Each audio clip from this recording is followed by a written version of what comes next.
داستان سچائی کے ساتھ آپ حضرات کے سامنے بیان کرتا۔ بہت بہت شکریہ جناب وسیم کراری صاحب کا کہ انہوں نے آج کا یہ پلیٹ فارم سجایا ہے اور اس پلیٹ فارم سے تاریخ کی کچھ باتیں کرنے کا انہوں نے موقع دیا ہے۔ میں اگر یہ بتاؤں کہ 1757 سے لے کر کے 1857 تک ایک مرحلہ ہے اور 1857 سے لے کر 1947 تک ایک دوسرا مرحلہ ہے، مکمل 200 سال پر مشتمل آزادی کی کہانی موجود ہے۔ 1757 میں پلاسی کے میدان میں نواب سراج الدولہ کی جو جنگ ہوئی، جوانی کے عالم میں ان کو شہید کر دیا گیا۔ 1766 میں حیدر علی میسور کا عظیم حکمراں انگریز کو دھول چٹاتے ہوئے میدان کارزار میں شہید ہو گئے۔ حیدر علی کے عظیم صاحبزادے 1782 میں، جن کا نام ہم اور آپ شیر ہند کے نام سے جانتے ہیں، جن کا نام ہے ٹیپو سلطان، جب ان کے والد کی شہادت کی خبر سنی تو بہت ہی مغموم ہوئے اور آگے بڑھے اور میدان کارزار میں وہ اتر گئے۔ ٹیپو سلطان بادشاہ، ٹیپو سلطان ایک شہسوار، ہم اور آپ کے سر کے تاج جس کو بادشاہ کہیں تو یہ کوئی بیجا نہیں ہے۔ چنانچہ انہوں نے کمال سنبھالی اور انگریز کے سامنے ایک دیوار آہینی بن کر، مضبوط ایک جنرل بن کر کے کھڑے ہو گئے۔ یہاں تک کہ انگریز کا یوں کہنا تھا کہ اگر ٹیپو سلطان راستے میں موجود ہے تب تک ہندوستان کی جنگ جیتنا مشکل ہے۔ چنانچہ یہی ہوا کہ 1799 میں میر صادق اور میر معین الدین کی غداری کی وجہ سے انگریز میسور پر حملہ کر دیا اور سرنگا پٹنم کو چاروں طرف سے گھیر لیا اور اس میدان میں ٹیپو سلطان جنگ کے لیے اترے ہیں۔ جب چاروں طرف سے انگریز کا لشکر ان کو گھیرا ہوا ہے تو کسی درد مند محبت والے نے ان کو یہ مشورہ دیا کہ جناب عالی، انگریز کی فوج زیادہ ہے، ان کے پاس اسباب و وسائل بھی زیادہ ہیں، برائے کرم آپ گھٹنے ٹیک دیں، آپ انگریز کی حکمرانی کو تسلیم کر لیں۔ تو ٹیپو سلطان نے اس وقت ایک تاریخی جملہ کہا تھا جو آب زر سے سونے کے پانی سے لکھنے کے قابل ہے۔ میرے خیال میں ہم اور آپ ہر ایک کو وہ جملہ معلوم ہے کہ شیر کی ایک دن کی زندگی گیدڑ کی 100 سالہ زندگی سے بہتر ہے۔ کیا کہا تھا؟ میں انگریز ظالم کے سامنے نہیں جھکنا چاہتا، شیر کی ایک دن کی زندگی گیدڑ کی 100 سالہ زندگی سے بہتر ہے۔ چنانچہ یہ کہتے ہوئے وہ میدان کارزار میں لڑتے رہے، یہاں تک کہ چاروں طرف سے جب لشکر نے گھیر لیا اور آپ کے اوپر حملہ کر دیا تو آپ آرام سے زمین پر گر پڑے، مگر اسی بے ہوشی کے عالم میں تھے، کوئی قریب آنے تک کسی کی ہمت نہیں ہوتی تھی۔ مورخین نے لکھا ہے کہ ٹیپو سلطان کے زمین پر گرنے تک 4 گھنٹے تک انگریز کا کوئی بھی فوجی ان کے قریب تک آنے کی ہمت نہیں تھی۔ 4 گھنٹے تک۔ جب 4 گھنٹے کے بعد انگریز کا ایک افسر آیا اور آ کر کے ٹیپو سلطان کے بازو میں ان کی لاش کے پاس، شہادت کی لاش کے پاس کھڑے ہو کر انہوں نے ایک آواز لگائی تھی کہ آج کے بعد ہندوستان ہمارا ہے۔ انہوں نے آواز لگائی تھی کہ آج کے بعد ہندوستان ہمارا ہے۔ چنانچہ وہاں سے وہ لوگ سرنگا پٹنم سے وہ لوگ چل کر دہلی آئے اور دہلی کے لال قلعے سے ہمارا ہندوستان کا ترنگا اٹھا کر انہوں نے یونین جیک کا ترنگا لہرا دیا۔ اور اس وقت دہلی میں 1803 میں انگریز نے یہ اعلان کر دیا، اعلان عام طور پر یہ اعلان کر دیا کہ خلق خدا کی ہے، ملک بادشاہ کا ہے اور حکمرانی انگریز کی چلے گی۔ جب انہوں نے ان 3 باتوں کا عمومی سطح پر اعلان کر دیا تب اس وقت ہمارے اکابرین علماء سے ایک بڑے عالم دین شاہ عبدالعزیز محدث دہلوی رحمۃ اللہ علیہ کھڑے ہوئے اور انہوں نے اپنے دارالافتاء سے پورے ہندوستان کے مسلمانوں کے لیے ایک فتویٰ لکھا، جس فتوے میں یہ تھا کہ اب پورے ہندوستان کے مسلمانوں کے اوپر جہاد کرنا فرض ہو گیا ہے، اب جہاد کیے بغیر ان کے لیے کوئی چارہ کار نہیں ہے۔ چنانچہ شاہ عبدالعزیز محدث دہلوی رحمۃ اللہ علیہ نے 2 جنرل تیار کیے، ایک سید احمد شہید بریلوی اور ایک شاہ اسماعیل شہید رحمۃ اللہ علیہ۔ ان دونوں کو ملک کے کونے کونے میں بھیجا، ملک کی آزادی کی سپاہی تیار کرنے کے لیے جو جان مان تن من دھن کے ساتھ اس ملک کی آزادی کی فکر کریں۔ چنانچہ ایسے ہی ہوا کہ اس کے بعد پھر افغانستان میں ہندوستان کے جنگ کے لیے اور اس کی آزادی کے لیے تحریک چلائی گئی اور بہت ہی قریب تھی یہ بات کہ یہ آزادی کامیاب ہو جاتی اور اسی وقت آزادی حاصل ہو جاتی، مگر انگریز کا حریف پنجاب کا حکمراں راجہ رنجیت سنگھ آڑے آیا اور اس تنظیم کو اور اس مسلم فوج کو اس وقت اس سکھ برادریوں سے لڑنے کی نوبت آ گئی، جس کی بنیاد پر تحریک بالا کوٹ پیش آئی۔ میں بہت ہی مختصر انداز میں شاید اشارتاً کہتے جا رہا ہوں۔ تحریک بالا کوٹ پیش آئی سن 1831 کو۔ تحریک بالا کوٹ میدان میں سید احمد شہید بریلوی، اسماعیل شہید رحمۃ اللہ علیہ 300 مجاہدین کے ساتھ شہید ہو گئے اور تحریک بالا کوٹ ناکام ہو گئی اور وہاں پر جیت نہ ہو سکی، یہاں تک کہ عارضی طور پر ہار ہو گئی۔ اس کے آگے چلتے ہیں 1857، یہ 100 سال کا دور مختصر طور پر میں نے عرض کیا، اس میں اور بھی بہت ساری جنگیں ہوئی، مگر 1857 کا ایک پوری جنگ ہوا، اس میں ہندوستان میں ایک لہر پھیل گئی انگریز کے خلاف اور جگہ جگہ پر جنگ ہونے لگی۔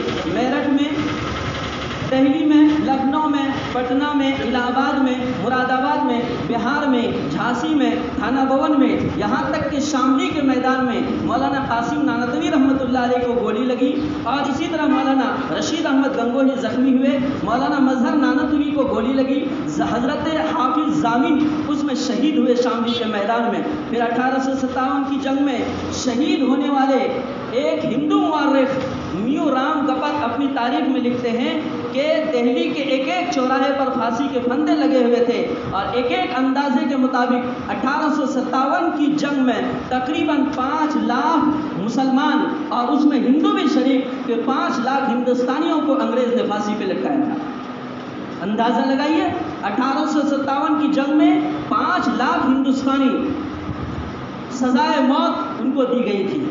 اس کے بعد ایک مسئلہ غدر کا پیش آیا، مختصر انداز میں کہ غدر کہتے کس کو ہیں؟ ایک تھے والی خان اور ایک تھا انگریز افسر۔ کارتوس میں سور کی چربی لگانے پر اختلاف ہوا تو انگریز افسر نے والی خان کو ڈانٹا تو والی خان نے فوراً انگریز افسر پر گولی چلا کر اس کو جان سے مار دیا۔ تو اس وقت پورے انگریز حکومت نے یہ اعلان کیا ہے پورے ملک کے اندر کہ اب ہندوستانیوں نے ہمارے ساتھ غداری کی ہے، چنانچہ اسی کو غدر کہا جاتا ہے اور پھر ایک عظیم جنگ اس غدر کے زمانے میں پھیل گئی۔ پھر اسی 1857 کی جنگ میں ہم اور آپ جانتے ہیں کہ ہندوستان کا آخری مغل بادشاہ وہ کون ہے؟ کیا نام ہے اس کا بھائی؟ بہادر شاہ ظفر، آخری بادشاہ۔ اسی زمانے میں جب یہ قید کر لیے گئے، انگریز نے قید کیا تو ان کے بیٹوں کا سر کاٹ کر ایک تشت میں رکھ کر، میں نے تازہ تاریخ میں یہ بات پڑھی کہ 3 بیٹے یا 4 بیٹوں کے سر صبح سویرے ایک تشت میں 4 سر رکھ کر جب بہادر شاہ ظفر کے سامنے ناشتے کے طور پر پیش کیا گیا۔ ناشتے کے طور پر اندازہ لگائیے، ایک انگریز افسر تشت میں کسی باپ کے 4 بیٹوں کا سر لے کر سائلنٹ کھڑا ہو ساودھان اور باپ کی نگاہ اس تشت کے اوپر ہو، اس وقت کا عالم کیا ہوگا؟ تو اس وقت بہادر شاہ ظفر نے ایک بات یہ کہی تھی کہ تیمور کی نسل اسی طرح سرخ روح ہو کر اپنے باپ کے سامنے کھڑی ہوتی ہے۔ تیمور کی نسل، سرخ روح کا معنی لال چہرہ، تیمور کی نسل اسی طرح سرخ روح ہو کر اپنے باپ کے سامنے آ کر کے کھڑی ہوتی ہے۔ یہ جملہ کہے اس کے بعد ان کو قید کر کے، ان کو جلا وطن کر کے ان کو رنگون بھیج دیا، جہاں پر انہوں نے کچھ اشعار کہے تھے، بڑے شاعر بھی تھے۔ کہا تھا انہوں نے کہ لگتا نہیں ہے دل میرا اجڑے دیار میں، ہم اور آپ سنتے ہیں، لگتا نہیں ہے دل میرا اجڑے دیار میں، کس کی بنی ہے عالم ناپائیدار میں، کتنا بد نصیب ہے ظفر دفن کے لیے، 2 گز زمین بھی نہ ملی کوئے یار میں، 2 گز زمین بھی نہ ملی کوئے یار میں۔ اس کے بعد 1857 کے بعد علماء چین سے نہیں بیٹھے، دارالعلوم دیوبند کی بنیاد رکھی گئی سن 1867 میں تاکہ ایمان کی حفاظت بھی ہو سکے اور اس دارالعلوم دیوبند کے مدرسے سے ملک کی حفاظت کے لیے سپاہی بھی تیار ہو سکے جو تاریخ اٹھا کر پڑھیں گے۔ اس مدرسے کا یہ مقصد ہے، بھائی سمجھ رہے ہیں؟ دارالعلوم دیوبند کا مقصد ایمان کے تحفظ کے ساتھ ساتھ ملک کی آزادی کے لیے افراد تیار کرنا جو ملک کی اور ملت کی حفاظت کرے اور انگریز کے ساتھ جنگ کرے اور غاصبانہ طور پر جو ملک کو قبضہ کیا تھا یہاں سے اس کو ہٹائے۔ چنانچہ اسی دارالعلوم دیوبند کے بانی مولانا قاسم نانوتوی رحمۃ اللہ علیہ تحریک ریشمی رومال، کوئٹ انڈیا ستیہ گرہ، تحریک نمک سازی، یہ آپ کی کوششوں کا ثمرہ ہے، جس پر ایک ایک جملے پر مکمل باضابطہ تفصیل ہے کہ تحریک ریشمی رومال کیا ہے۔ ایک خفیہ تحریک تھی، راستے میں پکڑے گئے، جس کی بنیاد پر یہ تحریک کا راز فاش ہو گیا اور آزادی اس وقت بھی نہیں مل سکی۔ دیوبند کا پہلا شاگرد محمود الحسن، مدرسہ قائم ہوا کسی بلڈنگ میں نہیں، کسی روم میں گالے میں نہیں، ایک انار کے درخت کے نیچے، اور اس شاگرد کا نام ہے محمود حسن دیوبندی، جو شیخ الہند کے نام سے مشہور ہے۔ وہ جنگ آزادی کے موقع پر اتنا زبردست کام کیا ہے کہ انگریز سرکاری سطح پر یہ اعلان کیا تھا کہ اگر محمود حسن کو جلا دیا جائے تو اس کی راکھ سے بھی انگریز کی دشمنی کی بو آئے گی۔ یہ تھے ہمارے علماء کرام جو ملک کو آزاد کرنے کے لیے اتنے بڑے پیمانے پر کام کیا کرتے تھے۔ اب تین باتیں اجتماعی طور پر مختصر طور پر سنیں کہ اس کے بعد پورے ملک کے اندر آزادی کی جنگ لڑنے کے لیے بہت ہی شور مچ گیا اور جگہ جگہ پر کمیٹیاں بننے لگی اور آزادی کی جنگ کے لیے تیاری ہونے لگی۔ تو تین کمیٹیاں تشکیل پائی۔ نمبر ایک، کانگریس کی بنیاد اے او ہیوم نے انڈین نیشنل کانگریس کی بنیاد رکھی۔ ان کا مقصد یہ تھا کہ جنگ آزادی پر جو لوگ تیاری کر رہے ہیں ان کو کمزور کرنا۔ ٹھیک 25 سال کے بعد سب نے اس تحریک کا ساتھ چھوڑ دیا اور ہندو اور مسلمانوں نے اس تحریک کو لے کے آگے بڑھا جو انگریز کے منشا کے خلاف تھا۔ نمبر ایک۔ نمبر دو، تحریک خلافت۔ 1919 میں تحریک خلافت بنی۔ یہ سر فضل الحق کی صدارت میں یہ تحریک بنی، مگر مسئلہ یہ تھا کہ اس تحریک خلافت کی قیادت کون کرے؟ تو دو نام آئے، پہلا نام لکمانیہ تلک کا آیا اور دوسرا نام گاندھی جی کا آیا۔ معلوم ہے گاندھی جی کا پورا نام کیا ہے؟ موہن داس کرم چندر گاندھی۔ تو گاندھی جی پر اتفاق ہوا اور تحریک خلافت کا ہیرو ان کو قرار دے کر مسلمان ان کو دہلی کے جامع مسجد کے ممبر پہ لے جا کے تقریر کروائی اور انہوں نے ہندو مسلم سکھ عیسائی اتحاد پر انہوں نے زبردست جامع مسجد دہلی میں تقریر کی۔ اس کے بعد تقریر کے بعد جب وہ سیڑھی سے اتر رہے تھے تو وہاں پر ان کو مہاتما کا خطاب مسلمانوں نے دیا ہے، اور سیڑھی سے اترتے ہوئے علی برادران جو ایک خاندان سے چلے آ رہے تھے ٹیپو سلطان کے خاندان میں سے، انہوں نے ان کو پیار سے باپو کہا۔ بھائی سمجھے تاریخ؟ انہوں نے پیار سے باپو کہا۔ مسلمانوں نے دہلی کی جامع مسجد کے ممبر سے تقریر کرائی۔ جب سیڑھی سے اتر رہے تو ماتما کا لقب دیا، اور جب سیڑھی سے اتر کر نیچے آئے تو علی برادران محبت میں ان کو باپو کہنے لگے۔ یہ ہے گاندھی جی ہمارے درمیان، اتنی محبت تھی ہر ایک کی آپس میں۔ چنانچہ یہ دارالعلوم دیوبند کے ہی علماء اور اس کے سپوت اور وہاں پر جس مقصد کے لیے وہ مدرسہ قائم کیا گیا تھا اس قائم کرنے کی بنیاد پر چنانچہ جنگ آزادی کی تحریک آگے چلتی گئی۔ اسی کو کیا کہتے ہیں؟ چاہے شیخ الہند ہو یا فضل حق خیر آبادی، جنگ آزادی میں سب نے اپنی جان لڑا دی، نکلے ذاکر فخر الدین کلام مدرسوں سے، مت جوڑو آتنکواد کا نام مدرسوں سے۔ پھر کہتے ہیں اسلام کے اس مرکز سے ہوئی تقدیس آیا آزادی کی، اس بام حرم سے گونجی ہے 100 بار ازاں آزادی کی۔ اس لیے بزرگوں میں ایک آخری بات عرض کروں تو یہ کتنی کمیٹی ہو گئی؟ دو، ایک انڈین نیشنل کانگریس اور ایک خلافت تحریک، اور ایک تیسری تحریک تھی، اس تحریک کا نام ہے جمعیت علماء ہند۔ جمعیت علماء ہند، یہ تینوں تحریک مل کر جنگ آزادی کے پلان کو آگے بڑھانے کی کوشش کی، یہاں تک کہ پورے ہندوستان کے اندر آزادی کی لہر دوڑ گئی۔ اس کے بعد ہم دیکھتے ہیں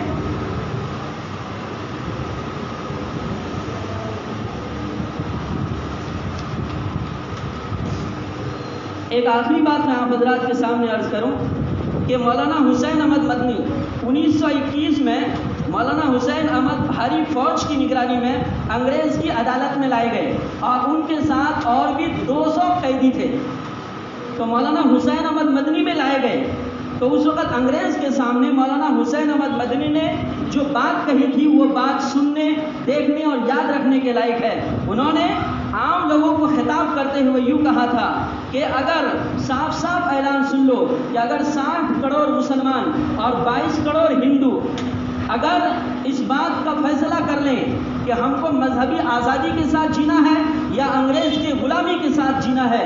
اتنا کہنا تھا کہ محمد علی جوہر نے حضرت مولانا حسین احمد مدنی کے ہاتھ چوم لیے، مگر یہ جملہ انگریز جج کو برداشت نہیں ہوا اور پورے 200 آدمی کے ساتھ حضرت مولانا حسین احمد مدنی کو 2 سال کے لیے قید بامشقت کے طور پر دوسری جگہ منتقل کر دیا۔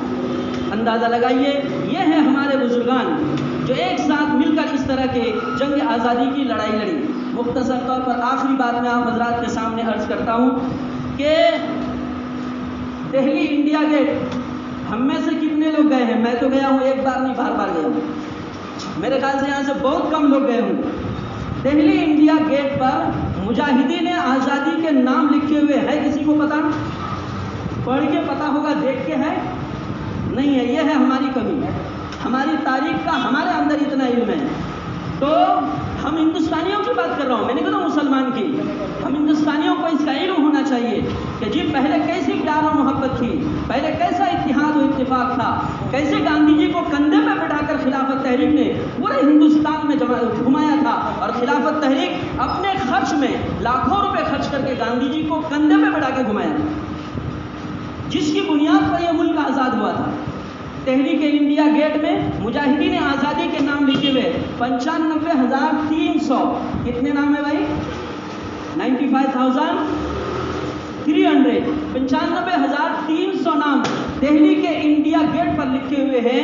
ان میں سے 61,945 مسلمان مجاہدین کے نام ہیں،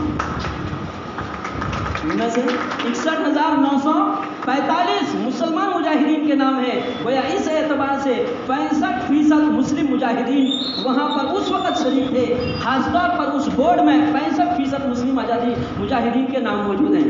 اس کے علاوہ دیکھیں گے کہ جنگ آزادی کے موقع پر عورتوں نے کتنا حصہ لیا۔ مسلم خواتین نے 13 خواتین کے نام جنرل کے طور پر جو میدان کارزار میں کمان سنبھالنے والی تھی ان کے نام آتے ہیں۔ میں صرف نام گنا دیتا ہوں: عزیزن by, Mallika Zeenat Mahal, be اما، بیگم حضرت محل، بیگم نشاط النساء، فاطمہ خانم، امجدی بیگم، سعادت بانو، بی بی حشمت، آمینہ قریشی، ماجدہ بیگم، حسینی بیگم، خدیجہ خاتون، ارونا آصف، اور ایک بہت ہی بڑا بہترین اور جنید نام بیگم زلیخا۔ یہ بیگم زلیخا کون ہے؟ یہ حضرت مولانا ابوالکلام آزاد کی بیوی ہے۔ حضرت مولانا ابوالکلام آزاد کتنے سال جیل میں رہے؟ 9 سال 7 مہینے 24 دن اپنے جنگ آزادی کے دوران صرف جیل میں رہے۔ 9 سال 7 مہینے 24 دن جیل میں رہے۔ آخری موقع پر جب 2 سال کی آپ کو جیل کی سزا سنائی گئی اور انگریز نے آپ کو جیل بھیج دیا تو اس وقت بیوی دہلیز پر گھر کے باہر چھوڑنے کے لیے پیار اور محبت سے آئی تھی، پیار اور محبت سے۔ 2 سال کے بعد جب گھر واپس آ رہے ہیں تو بیوی کا انتقال ہو گیا۔ اس درمیان میں بیوی نے خط لکھا: میری طبیعت خراب ہے جناب عالی، آپ کچھ دن کی رخصت لے کر انگریز جج سے آپ میری ملاقات کرنے کے لیے آ جائیں۔ تو حضرت مولانا ابوالکلام آزاد نے دوبارہ جوابی خط میں یہ لکھا تھا: بیگم تمہاری دیدار کرنے کے لیے میں انگریز کے سامنے بھیک مانگنے کے لیے تیار نہیں، اگر تمہاری موت ہو تو چلے جانا، جنت میں مل لیں گے۔ کیا فرمایا؟ اگر تمہاری موت آ جائے تو تم چلے جانا، جنت میں ملاقات کر لیں گے۔ یہ ہے حضرت مولانا ابوالکلام آزاد۔ آخری بات آپ حضرات کے سامنے عرض کرتا ہوں، شیخ الاسلام حضرت مولانا حسین احمد مدنی کراچی کے مقدمہ عام میں ایک مرتبہ لائے گئے اور اس کے بعد ایک اسٹیج پر آپ کی تقریر تھی تو آپ کے ہمنوا لوگوں نے یوں کہا کہ حضرت والا آپ اس اسٹیج کا پروگرام کو کینسل کر دیں یا پھر آپ آخری تقریر سمجھ کر آپ اسٹیج پر آئیں۔ آخری تقریر سمجھ کر اسٹیج پر آئے۔ جب آپ کو پہلے سے اس کی اطلاع اس طرح مل گئی تو آپ نے کفن سر کے اوپر باندھ کر آپ اسٹیج میں آ کر کے اسٹیج میں تشریف لائے اور کرسی میں بیٹھ کر آپ نے انگریز کے خلاف باضابطہ تقریر کی، جبکہ اسٹیج کے باہر انگریز کے فوج پستول لے کر، بندوق لے کر اور اسلحہ لے کر موجود تھے۔ اس وقت حضرت مولانا حسین احمد مدنی نے 2 اشعار کہے تھے، وہ شعر سننے کے لائق ہے: لیے پھرتی ہے بلبل چوچ میں گل، شہید ناز کی تربت کہاں ہے، شہید ناز کی تربت کہاں ہے، کھلونا سمجھ کر نہ برباد کرنا کہ ہم بھی کسی کے بنائے ہوئے۔ یہ شعر جب پڑھا تو آدھے گھنٹے تک جنگ آزادی کے نعرے لگتے رہے باضابطہ. آدھے گھنٹے کے بعد پھر جا کر مجمع ٹھنڈا ہوا جب حضرت نے یہ آواز لگائی تھی کہ لیے پھرتی ہے بلبل چوچ میں گل، شہید ناز کی تربت کہاں ہے. میں 2 شعر آج کے پروگرام کے آرگنائزر محترم جناب وسیم کراری صاحب کے حوالے سے میں آپ کے سامنے پیش کرتا ہوں کہ جب بھی گلستان کو خون کی ضرورت پڑی سب سے پہلے ہماری ہی گردن کٹی. جب بھی گلستان کو خون کی ضرورت پڑی تو سب سے پہلے ہماری ہی گردن کٹی. پھر بھی کہتے ہیں یہ اہل چمن، یہ چمن ہمارا ہے تمہارا نہیں. دوسرا شعر ہے ہم جان کے دشمن کو بھی جان کہتے ہیں، ہم جان کے دشمن کو بھی جان کہتے ہیں، محبت کی اسی مٹی کو ہندوستان کہتے ہیں.